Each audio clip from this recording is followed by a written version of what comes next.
So Duncan, I'm hearing a lot about AI natives these days. I think everyone's trying to figure out what an AI native looks like. Luckily, you've done a big piece of research. We're exploring that exact topic. Why don't you tell us a little bit about it? So, first things first, I think it's important to define what we mean by an AI native. A lot of people are saying, you should be AI native now, you should be AI native. But actually, in the terms that we're thinking about it and the terms that I've written about, you can't transform an existing business into an AI native. Much like digital natives kind of came up and were born out of the digital transformation era, they were businesses that were created around being digital.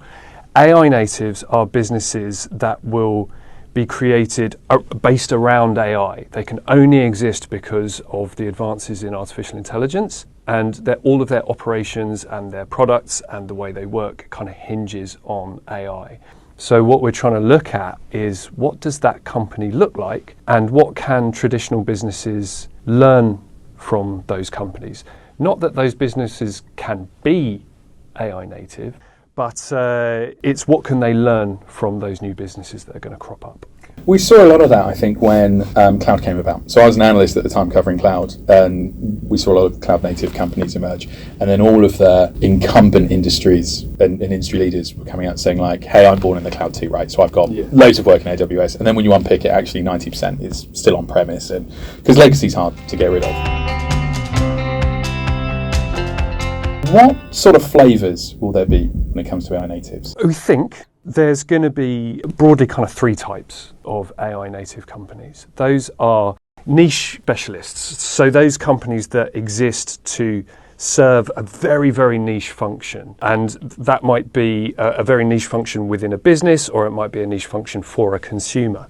Then you've got the kind of the platform builders. So those are the companies that will create brand new platforms leveraging AI to serve kind of multiple purposes, and you can build upon their platform. And then you've got game changers, as we call them in the report. Those are the companies that will really do something entirely new. And it's very hard to kind of think about what that might be. We were having a discussion about this report relatively recently, and we were saying, okay, well, why don't we come up with a few different examples of AI native game changers for each industry?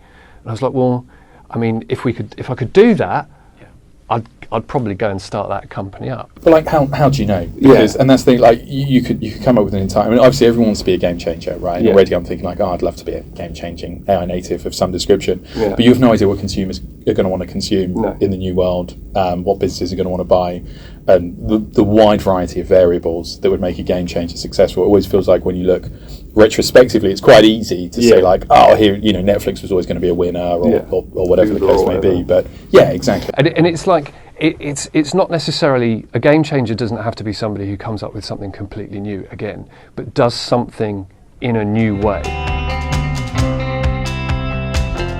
It's less about trying to be exactly what those AI natives will do and think about what they might be and copy them. It's what will their technology look like? How will they leverage this technology in new ways to do things operationally, to create new revenue? And how can we learn from that and incorporate that into our business? Or how can we talk about the niche specialists, right? How do we take an area that we're struggling with a business and partner with an AI native to fill that niche, or build upon a platform that a platform builder has built that does something new for us and can help us innovate without us having to build that from scratch ourselves? The chance for disruption also offers the chance for partnership and growth.